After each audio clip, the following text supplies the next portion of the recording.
Welcome to another edition of Titan Talk. I'm Isaiah, Kilgun with me as usual, and Pon is going to be joining us for just a little bit today because it's Memorial Day weekend. Branch has been moved up, so I have a whole bunch of stuff I still need to get done today. So I'm here for like the first 20 minutes probably. Yeah, about 20 minutes because we had a hotfix that went live yesterday with some bug fixes, but we have a hotfix planned for today with some balance changes. So Pon is going to join us for a little bit at the top of the show and go through those balance changes that you all can look forward to. I think the plan is for that to release at some point this afternoon, maybe around 3, 4 o'clock. I'll have to sync with Kabir, but after the show. But before we get into it, you all doing all right? Yeah, things are going pretty good. Doing okay. You know, it's a Friday before a 3-day weekend, Yeah. so we're staying as focused as we can. Yeah, for sure.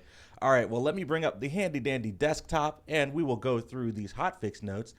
So for the hotfix that went live yesterday on the 22nd, we added a potential fix for Achilles' ultimate, sometimes failing to execute. Yep. Amaterasu's dash should now feel a little bit more consistent.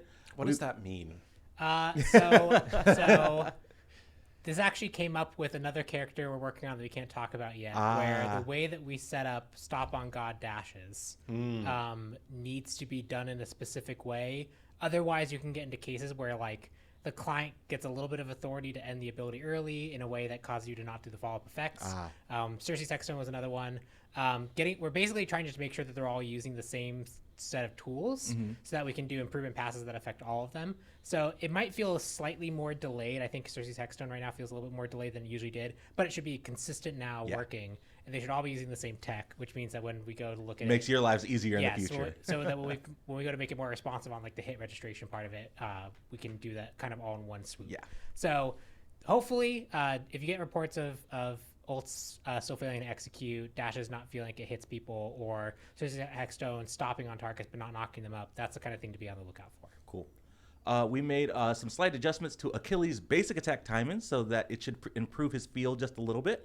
And then Thor, kind of along the same vein. First, we fixed an issue where his ultimate could not be heard, but then we also made an adjustment to Thor's timing to improve his overall feel. Pine, I know you were active in the Reddit thread that got posted. So that was an interesting Reddit thread. It kind of showcased a thing that we've been doing on Smite 1 and 2. 2 has been a much more intentional effort of you tune to the feel of the net game, not to necessarily just like how the animation looks. So generally, if you swing a sword, it looks like it connects when the sword's about halfway through the body, right? That's like where you'd want to have the hit. But if you time it to that, really, server at best case has about a 1/30 delay before that registers. Often it's a little bit worse than that because real life scenario, ping scenarios, all that kind of stuff. So we got to tune to that. Thor was tuned way too early. And so in that thread, there's a few other characters that were brought up as like, hey, these feel off as well. So I looked at Thor, Achilles. Susano will be in the main patch because his was a little bit more complicated. Long story, but that was a rabbit hole that ended up being a lot more involved than I thought it was going to be. And then also in the hotfix going out later today, probably, Guan will also be in there because I had a few things I wanted to address on Guan. So basically, very brief TLDR. It's basically one frame adjustments in when the hit occurs. One frame I'm talking about is like 1/30. Also, some sound effects got moved a little bit to make sure they line up with the swings a little bit better. Overall, the character should feel better. That's what those timing adjustments mean. Awesome. Sweet. Well, that is it for the hotfix that went live yesterday. I'm going to bring us back to cams, and I will pull up balance changes for today's hotfix. I'm so used to having Manny. In I know, right? That, it's like there's a real person here. It's not the mannequin. Okay. All right. So we've got a few balance changes that are going to be going out a little bit later this afternoon. Before we dive into notes, Pon, do you have any sort of preface before we dive into it, or do you just want to get started? Our biggest focus here is just to look at the top. Like in hotfix, we tend not to want to buff too many things because we only really want to address the emergency scenarios. We want to save the rest of stuff for like a main patch. So these are more going to be targeted, high-ranked ban type characters in this pool. Cool. As well as a few small item adjustments we thought were worthwhile pushing up ahead of a patch. Yeah, cool. All right, I'm going to bring up the desktop here. And let's start with items first. Chat, don't worry, there's some more stuff below. I wanted to keep us focused on items first before you all start speed reading ahead. So first up for items, Soul Reaver going to be seeing a nerf. We're going to be decreasing the scaling from difference in max HP from 10% to 8%. Yeah, we wanted to see how the tank changes really kind of panned out after we did a whole bunch of stuff. Soul Reaver tends to be overperforming Chin Size in regards to being too effective at stopping high health builds, but only by a little bit. So we're just taking the edge off it. It should still be pretty good, but it shouldn't feel as prohibitive towards those high health builds. And then for Sunbeam Bow, this is It's been the talk of the community for the past couple days. Yeah, I think the general vibe I have on PvE style encounters is for most players, it's tuned pretty well, maybe a little strong. Sunbeam Bow is probably the biggest offender of this, which is why we're increasing the decrease that it does to structure bosses, and also making it apply to Titan because that just feels like it's correct. There'll be one other adjustment. So if this looks a little bit small, there is one other adjustment that I think will be going into the main patch. Yes. Which is the Gold Fury buff that makes you deal more damage to structures was also proccing off all the item effects, which was unintended. Yes. Which made it, when you had that, you were even more effective at stacking a whole bunch of these on-head effects to shred things more quickly. So those two things should take the edge off. I think in general, this should still be pretty good for the general level player base, and we're watching that top-end level of play where it can create some abuse cases, and we think this will take the edge off mostly there. Yeah, absolutely. All right, so Sunbeam Bow seeing a nerf here, and that is it for items. Yeah, shouldn't completely kill helping your PvE, but it should make it more balanced. Yeah, and we also want to be careful too, because like Sunbeam Bow and Braggy's Harp, where's the other one, is their win rates are good but not crazy, right? Yeah. So like there's a certain point where we hit these items too hard and you end up not wanting to build them for any reason, and they are intended to give you some PvE advantages. So. Right. And I want to build them on my Oops All Clone Danzaburo build. Yes. So. All right, let's move on to gods. Agni up first, going to be seeing a nerf. Aspect of Combustion, the Rain of Fire, which is the ultimate, going to be decreasing the damage. And then base Agni, Rain of Fire, increasing the cooldown. Yeah, Agni, after he nerfed a few other characters, has actually been the quickest riser in terms of ban rate. Both it's more the aspect, but it is a little bit in base Agni as well. So the first thing is make the ult just less effective overall for Agni. Just should give players more time to counterplay against them, less essentially meteor spam at them. And that increased cooldown is across both. Yes, it's across both. Okay, yeah. And then the second one is to make Rainfire less of a damage source, especially a base damage source for the aspect of combustion. We want to try and keep, and we may end up having to nerf this even a little bit further, but we want to try and keep the aspect's unique features strong. That's why you're picking them. So we feel like he was getting too much value out of this range poke to begin with. So let's tone that down first, keep the aspect part of it strong.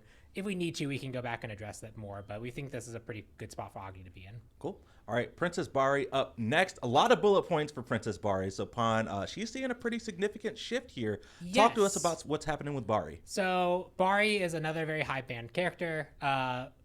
Generally, her builds orient towards strength, especially the high crit builds. So we've done a few things where we want to try and take that part of it down. She's also doing better at high level play rather than low level play. So we want to try and shift her around to, one, make intelligence use a little bit better, but also take the edge off some of the strong things that she gets that high end players are utilizing really, really well, so that we can kind of even her performance more across the different levels of skill. So first things first is you're going to see intelligence just generally get better. So she's going to get more intelligence from her passive. She's losing strength scaling, but generally she got intelligence scaling on her ward and gust. And we're also looking at the ultimate, which is just a really big, you drop this on a team fight, it has a ton of impact immediately. Oh, for sure. We're increasing the cooldown on that. We're lowering this slow stack. This could stack 3 times for 45% if you got hit by all 3 ticks. Now it's a 22.5% if you get all 3 ticks. And also the Mystic Surge duration, leveraging 5 seconds of it from just building up your meter into another 10 seconds is a really long window in a team fight. So lowering that also means that just her window of impact is going to be less. Yeah. Cool. So we'll see how Princess Bari performs after all these shifts. Guan Yu up next. Going to be seeing first an aspect nerf. Conviction going to be dealing decreased bonus heal per tick. And then Talu Assault, we're going to be decreasing the intelligence scaling. And then a non-aspect shift. Conviction, we're going to be decreasing the heal intelligence scaling. Taolu Assault, increasing the base damage and the strength scaling, but decreasing the intelligence scaling and the protection steel intelligence scaling. Yes, so the aspect Guan, very good. Int cooldown Guan, very good. Yeah. Strength or more just pure tank Guan was underperforming. So the goal here is to take down some of the aspect healing. It was just a metric ton of healing, especially for early lane pressure. Take away some of the scaling on the 3, as well as you can see that we're also reducing that protection steel intelligence scaling. So when you're splashing intelligence build in the kind of support side, that's just going to be less effective. You're going to be contributing less in that regard as support. But for the more strength-focused builds or the ones that are just more about being a pure tank, high cooldown without intelligence, we're going to make the base damage on Tile Assault a little bit better, which that magnifies out to... does it take 9 times base? It hits a lot. I should know this off the top of my head. It's basically going to be like around times 9 or times 10 of that value there. So if it's times 10, it's 80 extra base damage at high ranks. Pretty big buff in that regard, and the strength scaling is going up. So hopefully that should compensate for that style of build path, seeing kind of the overall nerfs throughout the rest of the kit. Yeah. All right. Up next, we have Kali seeing a nerf here. Nimble Strike, going to be decreasing the stacks of Rupture applied and increasing the cooldown. And then Incense, lots of bullet points here. Decreasing the base damage, strength, and intelligence scaling, decreasing the bonus damage, strength, and intelligence scaling, and increasing the cooldown. So we did get to a point where Int Kali wasn't the de facto winningest.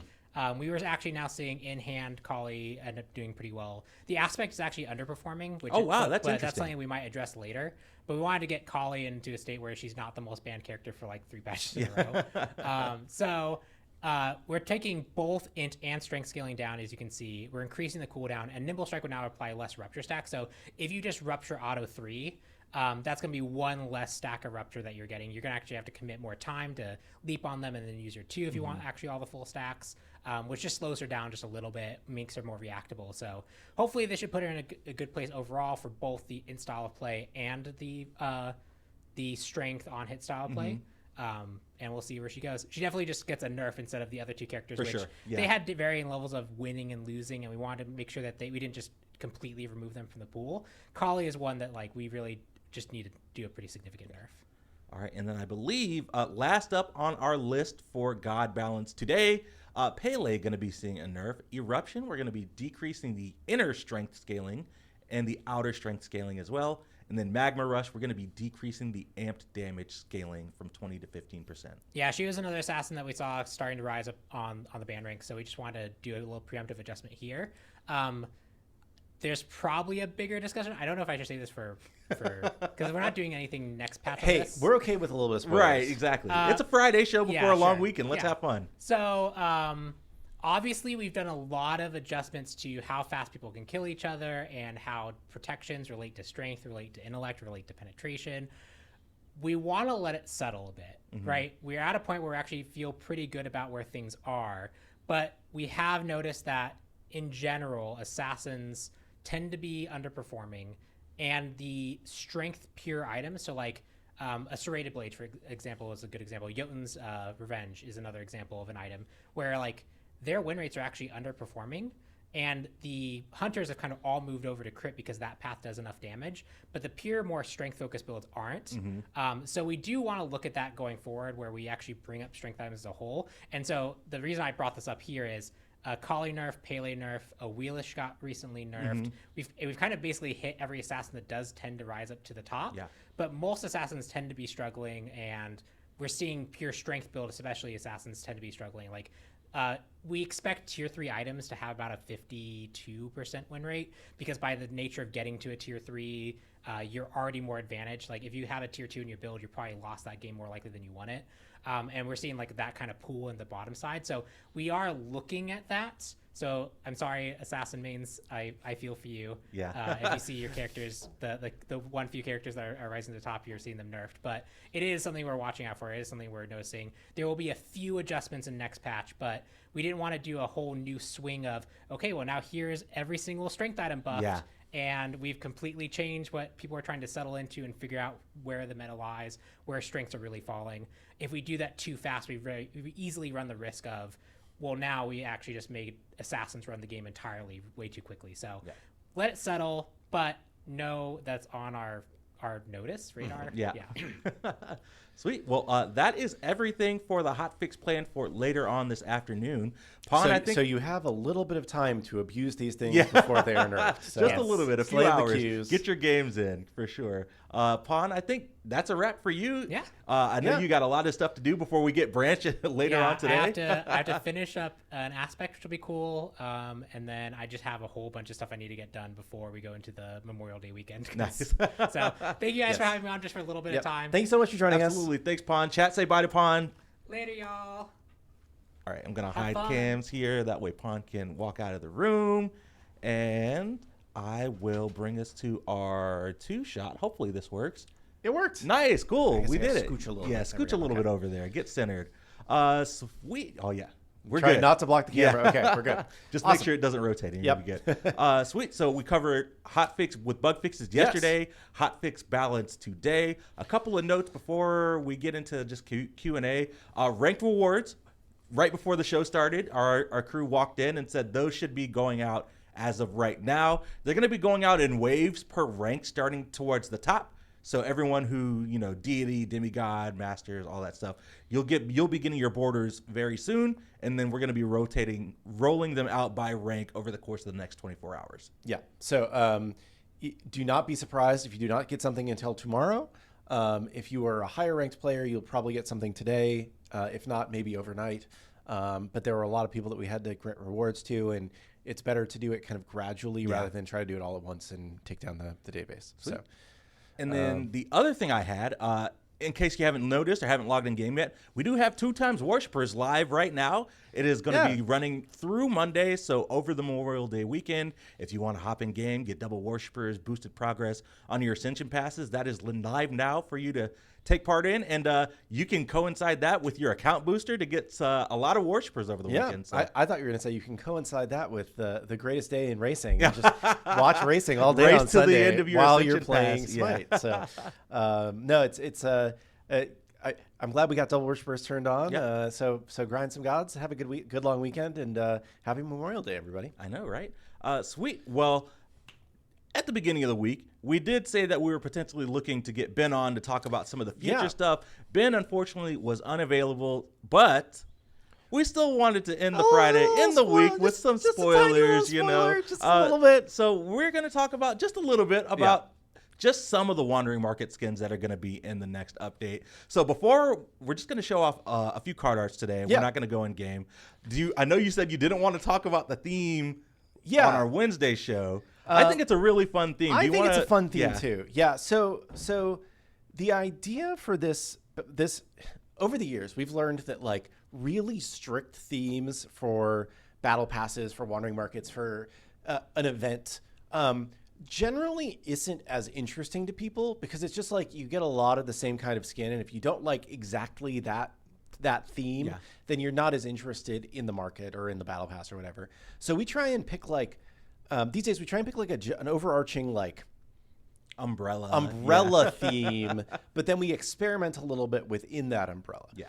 And so this time the overarching umbrella for it is kind of like different fantasy worlds and different takes on fantasy, and what we could do with transforming our characters to be just a different twists on a fantasy world. And I think what did we finally name this thing? Spellbound Realms, I believe. Spellbound Realms. There you go. Yeah. It had a different name like 5 days ago, and then nobody liked the name, so we changed it. So Spellbound Realms. It's going to have 4 skins in it, just like our other main Wandering Markets.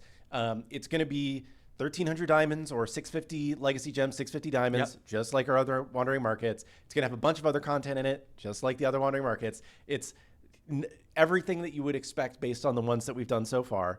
There'll be the first page free with 1 skin on it. I don't think we actually have that card. No, we don't have that card. Yeah. On the first page, there will be a free Hunbot skin for everybody. That's pretty cool, and we'll show you that skin next week. And then there are 3 more pages with 3 other skins that we're going to show off. So, and reminder, we'll actually go in game to look at these on Wednesday when we do the full patch notes. We do not have a show on Monday because Isaiah and I will probably both be grilling at our own houses. Celebrating hot dogs. It's Memorial Day. It's what you got to do. So it should be good. We're excited to go through all this on Wednesday. We just want to give you a little bit of a teaser. Just a little bit of a teaser. Since we don't have a show on Monday. Exactly. Yeah. Cool. All right. Well, I will bring up the handy dandy desktop first, and let's take a look at Magic Mischief Merlin. Yeah. So this is kind of, I don't know, like a more, like obviously fantasy, right? You can see the fantasy inspirations immediately.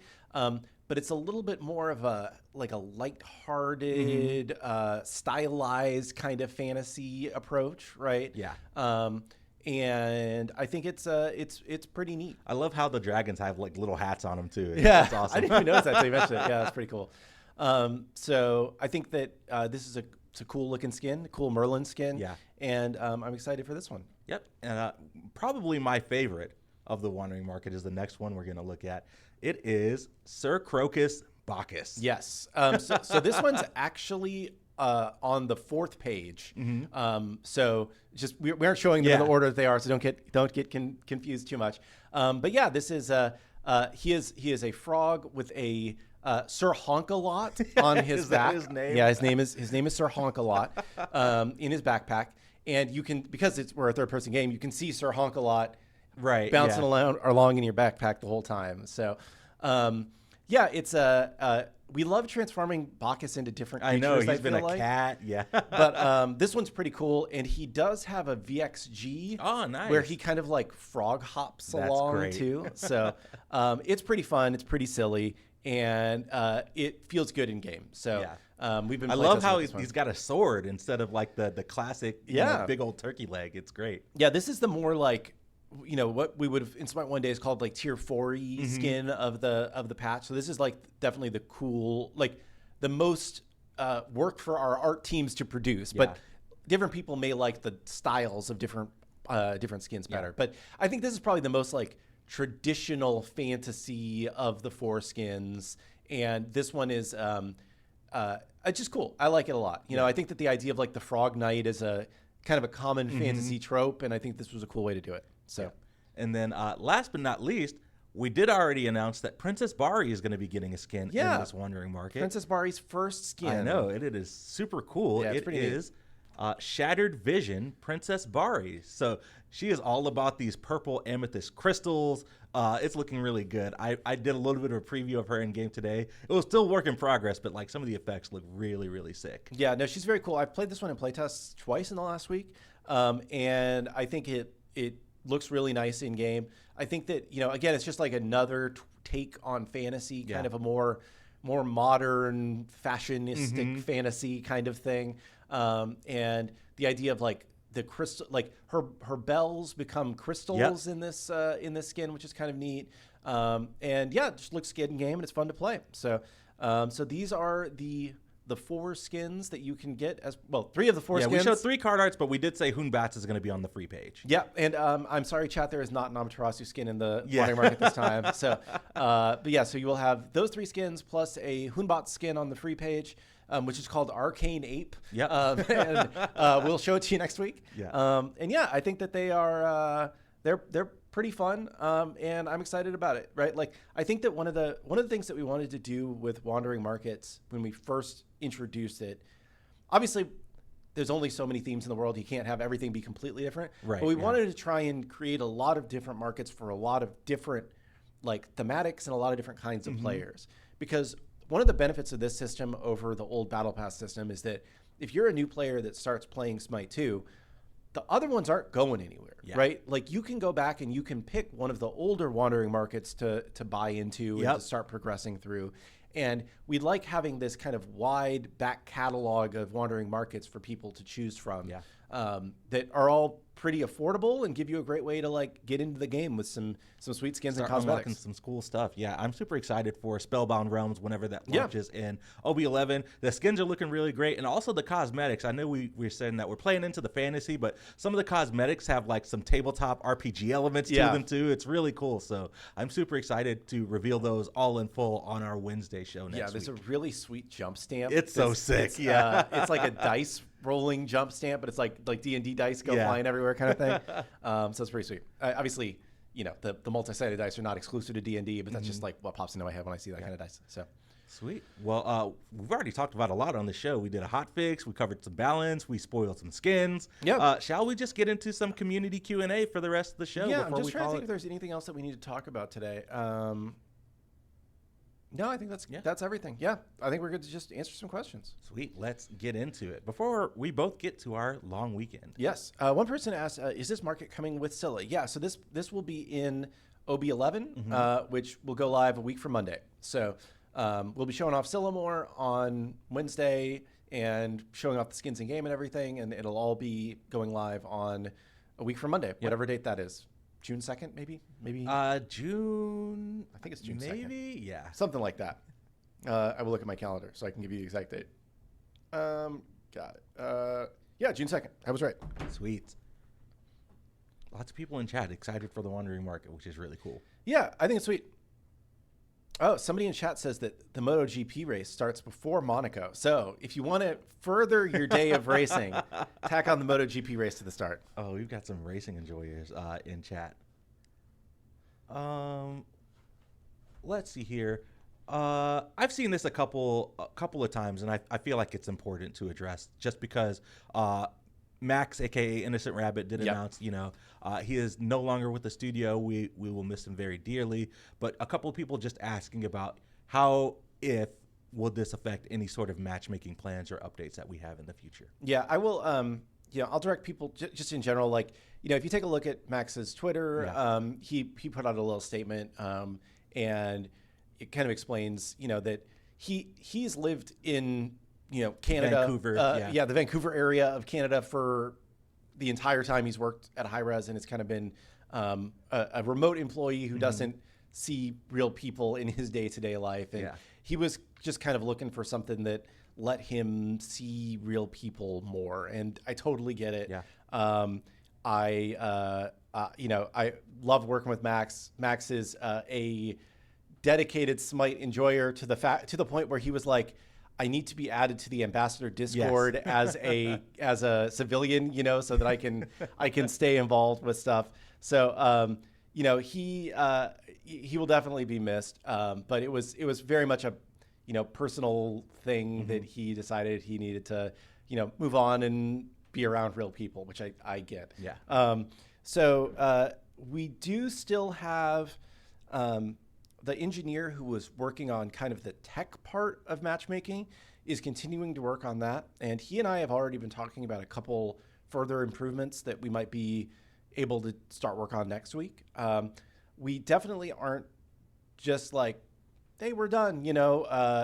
It's not perfect yet. We will continue to work on things, but we think that matchmaking largely is in a pretty good place at this point, like numbers wise. And that was one of the reasons why Max felt comfortable moving on. He didn't want to leave us in a bad place. So he kind of documented everything that he'd been working on, and he got all the systems in a pretty solid place before he left. So, there's somebody in chat says all the best for Max. I can empathize as a remote worker for sure, dude. Like, I don't know how many people have been remote workers, but especially if you live alone, like being a remote worker is tough. And even if you're a very like solitary person, like you still need just a little bit of human interaction in your life. Like, I mean, even during COVID, just like, me and my wife like stuck at home for a year or whatever that was. Like, we were going crazy, and I love my wife very much, but it's just like, I needed to see some other people. So, anyway, I understand and I appreciate where Max is coming from. A great dude, and he's going to be successful at his new job. Oh, he's going to kill it. Yep. Let's see. Somebody says only one dude on matchmaking. For everything, there's usually one point person, right? And we have found over the years that if you don't have a point person on a thing that is like the designated product owner, then nothing will ever get done, right? You need to have one person who's authorized to make the decisions, to lead the project, and to be like the source of synthesizing information that other people bring in and whatnot, right? Some businesses like to call this having one ass to kick, and we have definitely been guilty of using that terminology. But that's the way we like to operate, and we think that to actually move things forward, you always need to have one designated person. That doesn't mean that nobody else at the studio thinks about the issue or is involved in the discussions or can even be involved in implementation. But it does mean that you need a point person. And Max was our point person on matchmaking, on the more design side, I would say. And then, we have another guy who's kind of more the point person on the tech side, implementation of matchmaking. And he's still here. And like I said, I was talking with him earlier this week.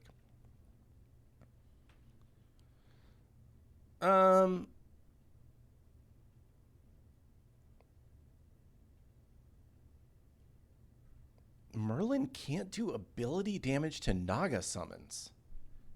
That's an interesting That's an one. interesting Yeah, bug. let me pull up Yeah, we'll write that one down for sure. Gosh, we've gotten a couple interesting ones in the past couple shows. Oh, for the Vulcan turret thing, that was true, and it's being tracked, so hopefully that should be fixed. Cool. So. But Merlin not doing ability damage on Naga's summon. That's weird. Yeah. We'll take a look. Bonbon says Merlin doesn't want to hurt them intent. I thought you had to go work, Pon. Why are you watching the show? No, I'm kidding. As a guy in IT, these bugs are cool. Yeah, sometimes it's video games are so incredibly complicated. Mm-hmm. And especially a game with so many characters and so many things on the map, and there's so many weird edge cases that can pop up that we really do our best to track these things down. But in the heat of a team fight moment, not noticing that Merlin isn't dealing damage to Naga summons, which is a rare thing that kind of comes up. I don't know. I'm glad that people mentioned that to us, and we'll definitely take a look.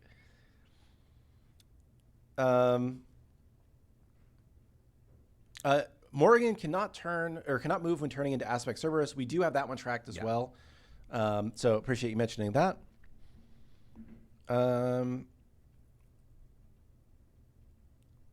Are you still getting per roll SR for matchmaking? So SR is a unique concept to ranked, because SR is a different way of calculating your skill. But in all ranks, you are accruing skill tracking. What we use is most akin to true skill, which is one of the very many different ELO, MMR, what is my skill tracking systems. But ours is most akin to true skill, I would say, which is a skill tracking algorithm that was developed by Microsoft for Halo, I believe. One of the Halos, probably. So you are having your MMR tracked in every mode, and you are being match made behind the scenes with people of similar skill level. There are some very few, but there are some additional layers on top of that try to match parties with other parties, and that if you are a new player, if you're below a certain level in casual modes, that is a factor in your matchmaking, and it tries to match you with other newer players if it can. But by and large, we do use a true skill matchmaking rating on the back end that's tracked separately per mode that keeps you together. And I'll answer another matchmaking question here, because there was another. Let's get into it. Yeah. There was another thing that was are you guys still thinking about tracking matchmaking rating by role? Because that was something that we had talked about at one point. And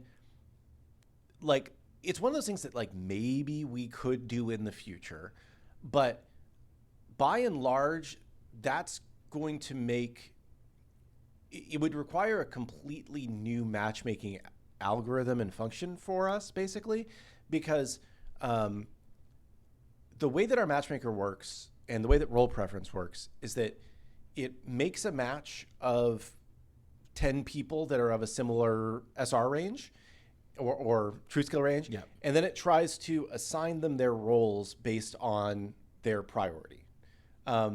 So we would need to do a separate version of matchmaker that is trying to find multiple independent matches at the same time based on your SR for the different roles. Which isn't impossible, but it's just not the way that our matchmaker works right now. And I think from my discussions with Max, he felt like this was less of an issue than he had thought it was going to be going into Smite 2 originally, because the new role method gets you one of your top 2 roles such a tremendous amount of the time.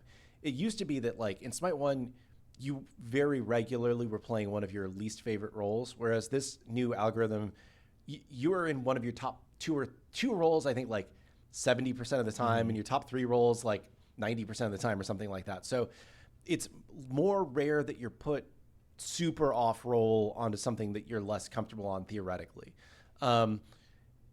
some people do still have a lot of like skill disparity between their top role and their second or their third role, but that's a little bit rare. Most people can play like at least 2 roles pretty well. And so he felt like it was less of an important thing the last time we talked about it. Yeah.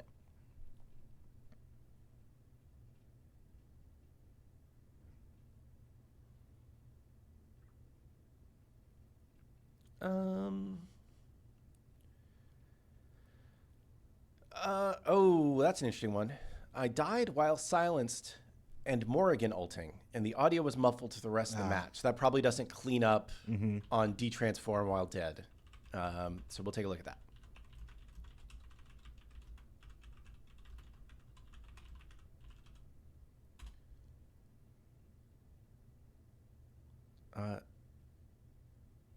Bug report, gods with radial wheels cannot walk and use the store at the same time on controller. I'll goof around with that a little bit because that'll be easy for me to take a look at. But my guess is that, yeah, I'll take a look. I will take a look at that.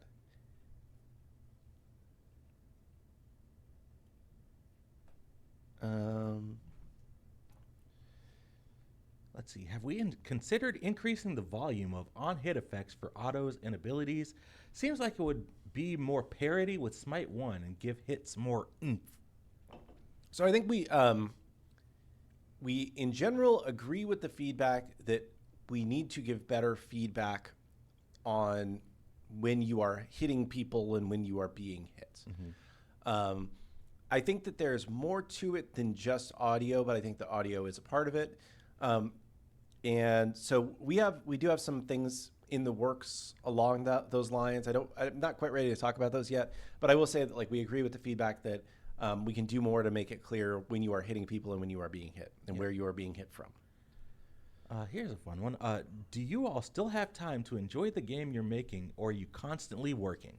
Definitely not constantly working. Yeah. I mean, we work a lot, right? But I definitely still enjoy Smite. Yeah. And I still enjoy other games as well with my small bit of spare time. I very much enjoyed Blueprints. Yep, it's great. I'm not as into Clair Obscur as everybody else was, but it's okay. You'll come around to it, hopefully. Yeah, I'm still on the first act. I haven't played it that much.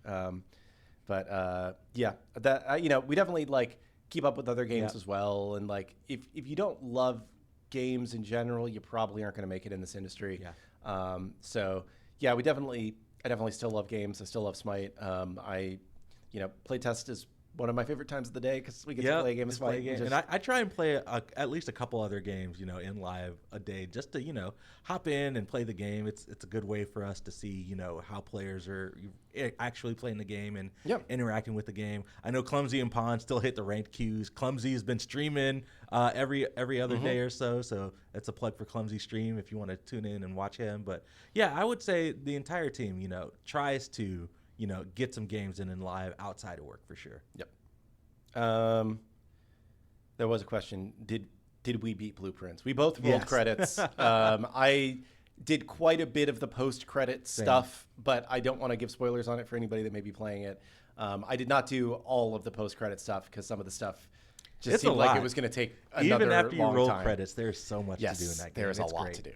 But it's very fun. It's definitely my current game of the year, without a close second place. Are you making progress on fixing Rama's bugs? I know there was a note internally about Rama and some of his things. There's 2 known Rama bugs that we are definitely taking a look at. One of them is rolling while rooted. You only roll forwards. The other one is that his 1 doesn't proc Odibo. So we definitely are aware of those 2, and they're tracked. I can't tell you exactly when we'll get to fixing them, but those are 2 things that we are aware of for sure. Yep.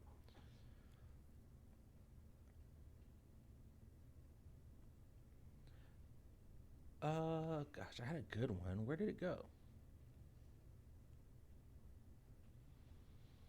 The rolling while rooted thing doesn't just affect Rama. It's also been happening on Achilles with his combat dodge. So it's an 8-way dash thing. So we'll mention that to the designers.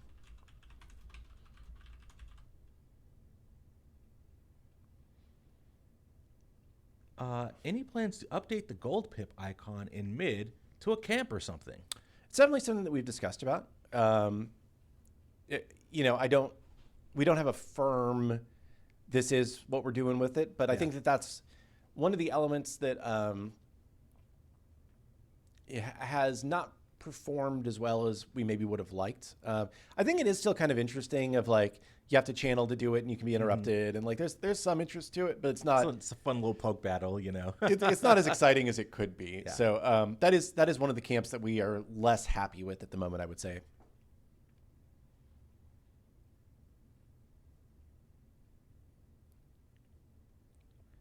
Let's see here. What were the first MOBAs y'all played, and what are your favorite MOBAs outside of Smite?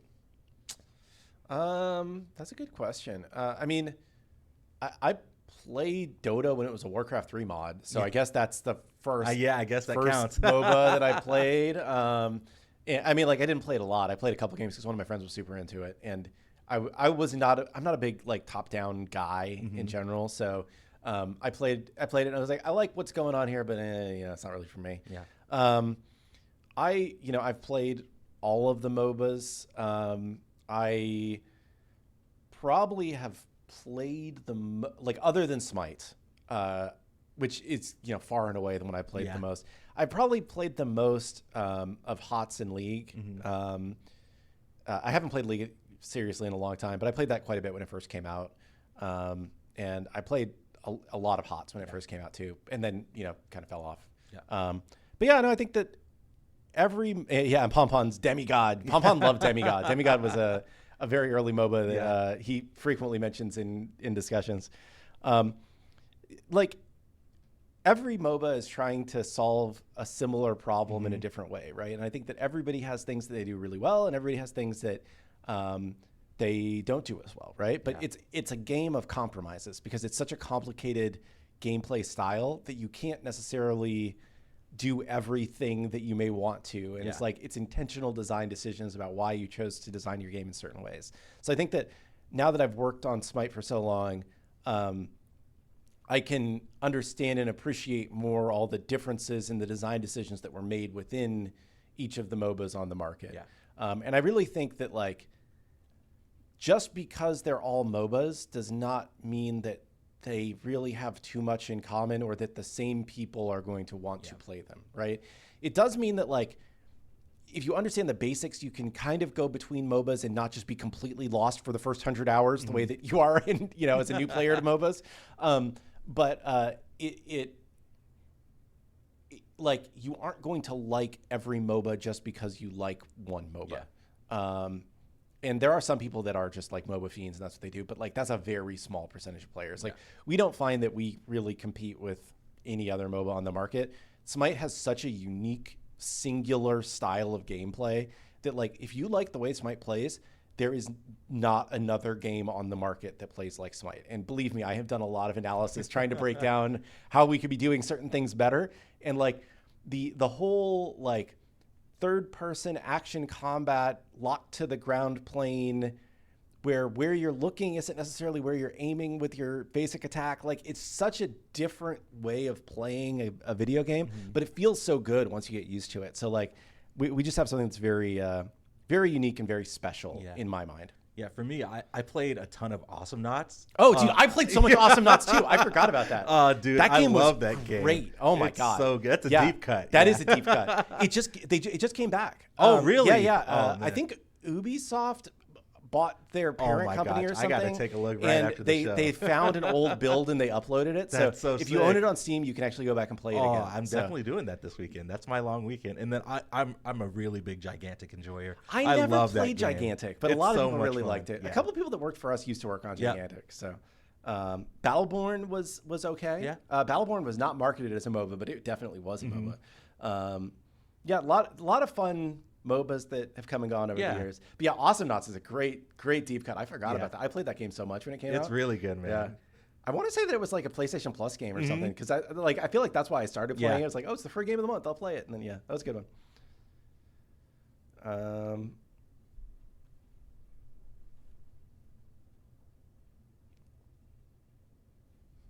I miss Dawn Gate. Dawn Dawn Gate, Gate was a yeah. good one. They were our old audio director was the audio director on Dawn Oh, Gate. yeah. So Guardians of Middle Earth. Oh, everybody's posting yeah. deep. Oh, I cut forgot MOBAs. Guardians of Middle Earth. Yeah, that was a fun one too. For a while, I mean, there was a Infinite Crisis, the DC one. Like for a while, everybody was just like trying to make a MOBA Yeah. because they thought it was the next big gold rush. Kind of the way extraction shooters are right now, or BRs were for a little Yeah. while, right? Like there's always just like the trendy genre that people think, well, if they can find the thing that works, it will be, really good for them Yeah. financially. But yeah. Let's see here. Did we see the feedback regarding the Athena bundle, e.g. the issue regarding bundles only being attainable in practice matches, screens, etc.? I didn't see that one. No. I know we did see the feedback around it just being kind of tough to find where to get the bundle from. Yeah. So if you, from all of our internal testing, you should still be able to, like, if you click to buy one of them, you should have been able to buy the bundle. You should have gotten the pop-up. But most of the feedback we got was people saying, I don't know where to find this thing. I will say on console, it is confusing to understand how to navigate to a prism from the gods page, because you have to tap X on Xbox. I forget what button that is on PlayStation. Square, yeah. Is it square? To go from the base skin to a prism and then buy. But X is also mapped to hear voice line if you hold X. Yeah. So I think that's a little confusing and something that we were talking about. But if you go to Athena, you buy the skin, and then you go over to one of the prisms and click to buy one of the prisms, it should pop up the do you want one prism or do you want all the prisms situation. I do agree, though, that like the word for that is like merchandising, is like how you present things to be purchased. And I do think that the merchandising for that is not ideal. But it was cool that we were even able to get the tech in to support the bundle because this was like a new experiment. Yeah. So I think it gives us areas for improvement for sure.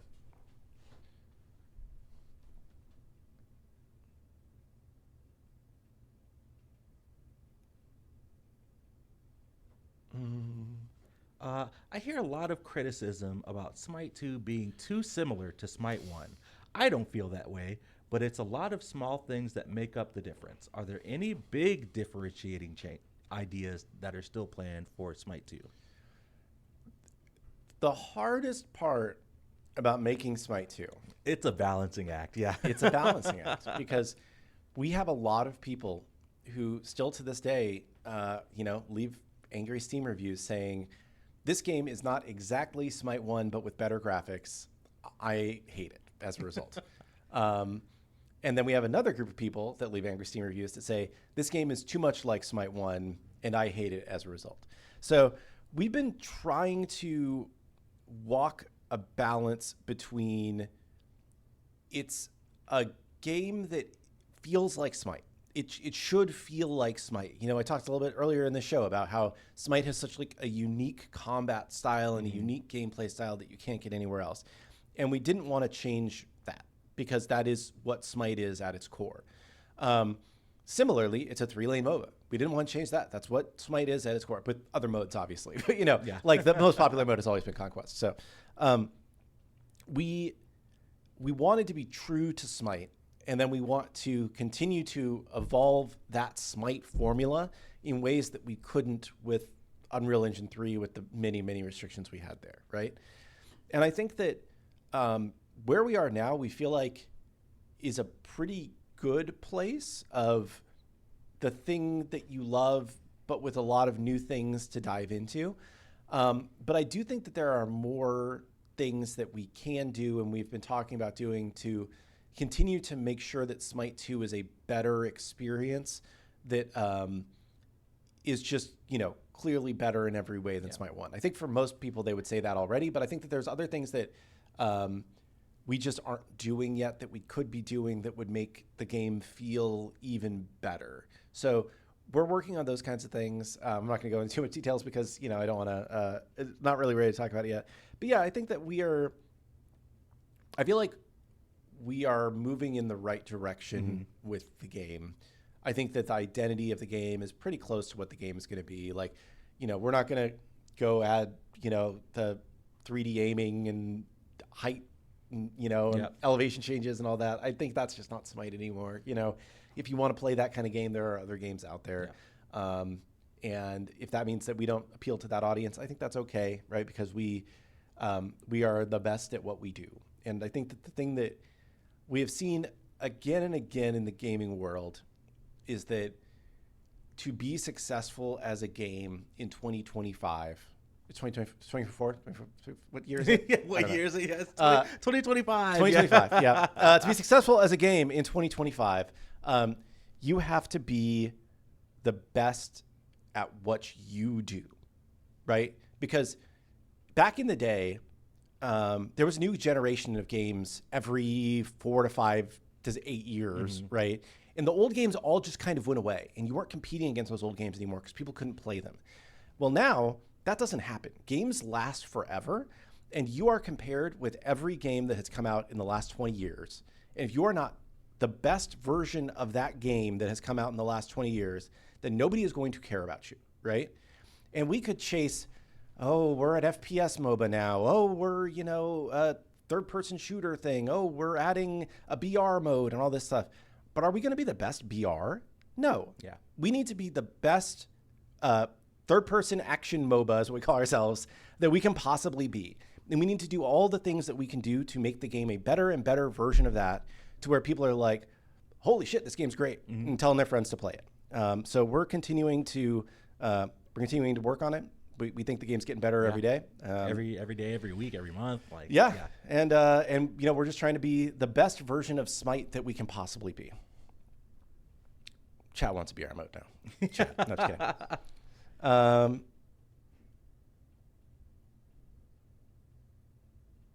There have been some people that are like talking about how the Titan isn't as strong as the Fire Giant. Part of that we did address actually with this hotfix that's going live later today. Part of it is that so Sunbeam Bow deals reduced damage to jungle bosses and to most objectives, but that did not apply to the Titan. Correct. So Sunbeam Bow was melting Titans. That's being changed with this hotfix, and the amount of damage that Sunbeam Bow deals to non-gods is going down. So that should help a lot with Titan feeling really squishy. That said, there may be some other things that we're looking at. I can't tell you we're done with that, but that I think was contributing a lot to the Titan just seeming like it exploded really quickly. Back-to-back Artio requests, people of my own heart. Artio is great. I love Artio. I played Artio in our Titan Forge team tournament several times. Good character. Yep.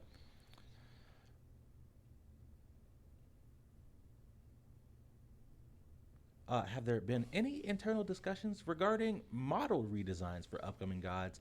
There was a community desire for Bastet, Hel, Serket updates a while back. I think we've talked about this before, and I wish we had Ben on. He could give his full detailed answer, but it's kind of on a case-by-case basis, right, Kildoon? Yeah, I think it's like how does he feel? How does our team in general, but largely how does Ben feel about them? Like, do they live up to the standard of the other models that are in the game? Do they need more love? Do they need a little bit of touch up? I think you saw Apollo looks quite a bit better, but it's not like a whole new model. I don't exactly know what his thoughts are on those ones. I know that we actually did talk about Hel at one point because she's not like soon or anything. I'm not trying to get the Hel enjoyers excited, but like we were just looking through a list of gods and we happened to be talking about Hel, and I think we agreed that like Hel does need some work because it's an older model, but I don't know exactly even what level of change he has in mind for that, right? So I think the idea is we want to update things where they make sense, but some things look really good as they are and should come over as they are.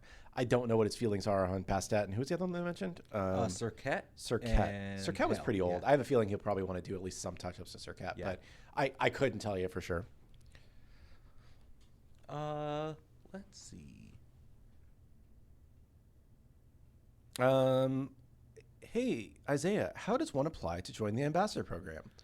Currently closed right now, just with everything going on with the team, and we're trying to keep things a little bit more focused and concise right now. But potentially in the future down the line, we'll open up applications for the larger community. Cool. There was a question a few minutes ago where I don't have it right in front of me. Oh, I found it. Is the in-game solo queue tourney that Max talked about still coming soon? Yes, that is something that we are continuing to work on. I think it's relatively close. I think Max left it in a decent spot. Just to be clear, it's not like a bracket tourney thing. The idea was more like there's a special queue that's active and you're trying to get as many kind of wins as you can while the queue is active versus, a more formal bracket. But that is something that, we are continuing to work on in the background. I can't tell you exactly when it's going to turn on, but that is something that we've been moving forward. And it would be more of like a ranked type experience, right? It wouldn't just be like a fully open thing.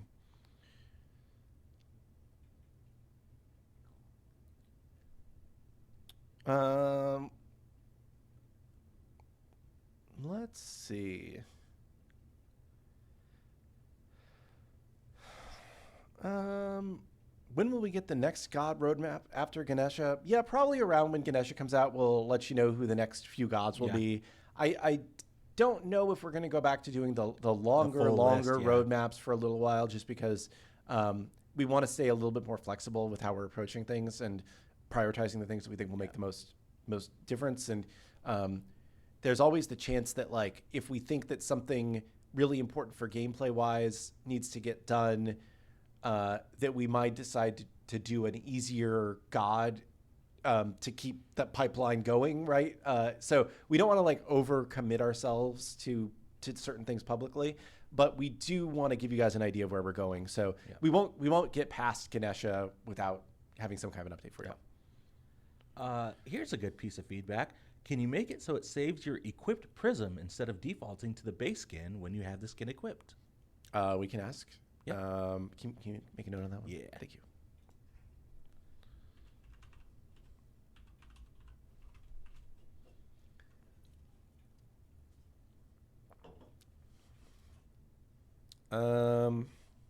Far in the future, would you like to use the Smite IP to make a different genre? Like we did with DKO? If so, do a roguelike version of Trials of Hercules. That great pitch. I will say that there are good arguments to be made on both sides of this. We have tried to make a bunch of Smite spin-off games that have all failed pretty spectacularly, I would say. Hand of the Gods was very fun. Nobody played it. DKO was, in my opinion, really fun and a really good, polished game.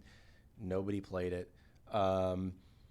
We had Smite Blitz, Smite Rivals. Was there another Smite mobile game? Maybe, yeah. Smite. There's been a lot. There've been a lot.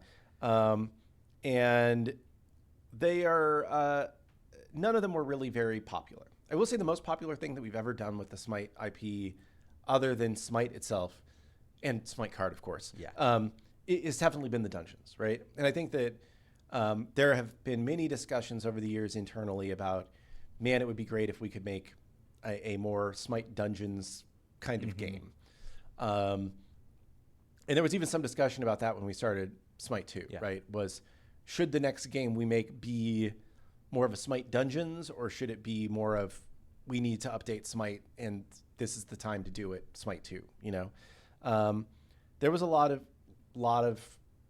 arguments about it and discussions, and ultimately the direction we decided to go in was Smite 2. But I think that there is still a desire from a lot of the devs here that if we have the privilege of working on another Smite game in the future, if Smite 2 continues to do well, then that could be something that we're interested in. And I would imagine that starting from Smite Dungeon would probably be like, if we were to make another Smite spinoff, would probably be where we started.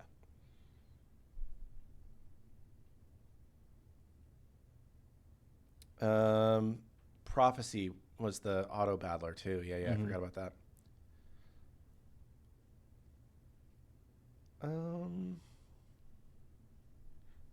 What are your reactions and thoughts on Myth's stream of Smite 2 yesterday?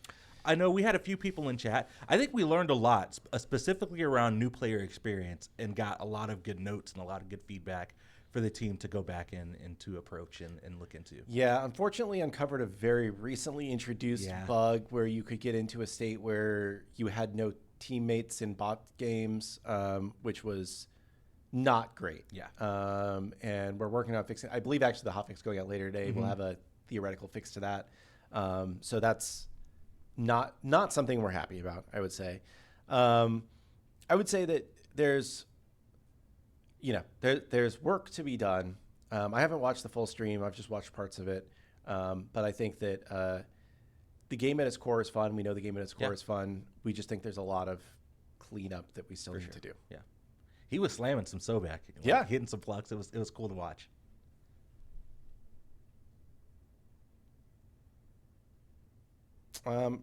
Isaiah, it's 2:01. Oh my gosh! It's time for one more question. Man, the time just I escaped me know. today. Yeah, you're just deep in the chat. I know, and I was right? I looked up and I was like, oh, it's already after 2. We should wrap this up because it's almost playtest time because we didn't get to playtest this morning because our build failed overnight.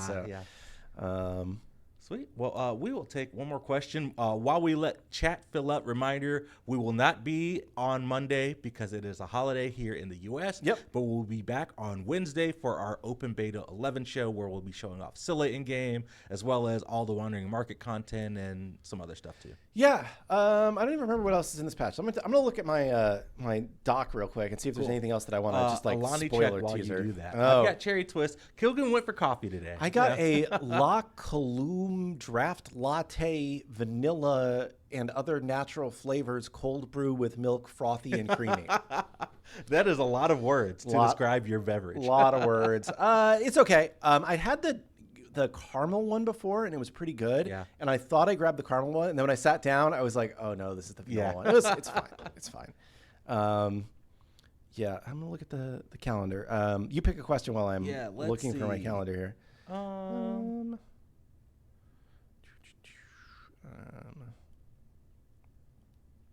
Let's see here. A couple ones, just because I know they've been brought up on Titan Talks before, so it's like a dual-sided question. Any updates, or has the team talked any more about the God Select screen and the potential for seeing your teammates that pick? And then the other one was seeing your teammates' aspects that they pick in the God lobby. Yeah, so there has been some discussion about that.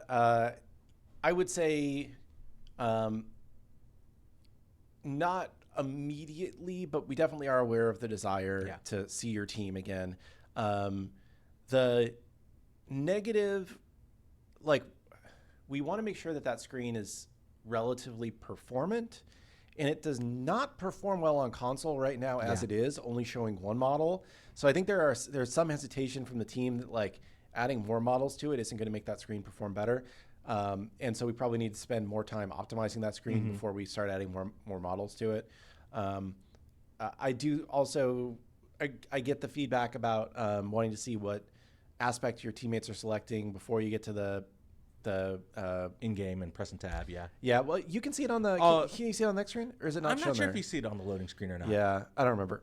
So definitely, I think that's probably a more nearer term thing that we can look to add. But there's so many priorities right now that it's it's tough. We always have to go through and prioritize the things that we think will be the most important.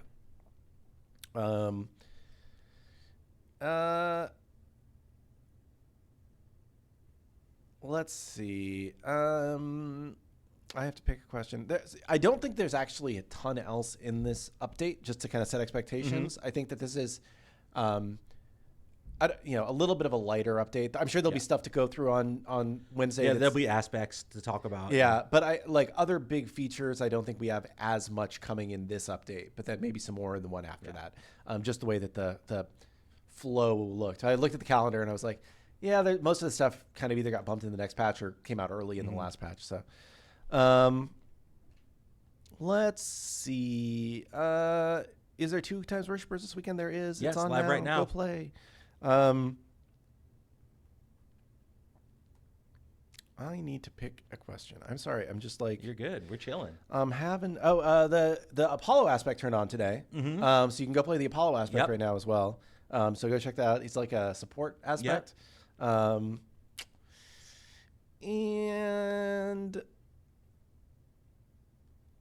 I don't know. I'm not seeing a question that makes me that brings me Doesn't joy. speak to you yet.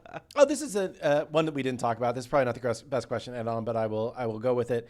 We talked about other MOBAs today. Have you tried Pokemon Unite? And more importantly, do you have a favorite Pokemon? I have played Pokemon Unite. Again, every MOBA is a exercise in solving a problem around the many constraints of being a MOBA and the many core issues with MOBA's existence. The thing I like a lot of the aspects of Pokemon Unite. I wish that there was more of like a scorecard while the game was going, and I wish that like it feels like the game can be very swingy at the end intentionally. But it's a fun game. I played it a lot when it first came out, and I haven't got back to it in a while. I have never played Pokemon Unite. Oh, it's on Switch. You can play it on Switch. Yeah, that's where I played it. My favorite Pokemon is Gengar, though. Gengar. Yeah. Okay. I would say that's tough. It is tough. There's so many to choose from. I really liked, like in the G1 days, I really liked Gyarados a lot. Yeah. But recently I've really liked, I'm going to say his name wrong probably, but Rowlet, the little owl guy. Okay, yeah. He's so darn cute. And I like his evolutions are really cool too. Like it's Dartrix, and then I don't even remember what the final form is. Yeah, I'm not sure. But very, he's a cool looking dude, and I like him a lot. But yeah, I guess that's my best answer. So, Sweet. And apparently I mispronounced Gyarados too. So you know, just, I'm not a dude. But yeah, no, it's a fun final question for a Friday. Like internally, we try and have a little more fun on playtest on Fridays. So fun. That'll be a good one to end off on as we get to our Decidueye. Excellent job, chat. There That's you go. the final Thank you. form. Yes. Oh, I see the Gengar emotes in chat Yes. too. Let's go. Yeah.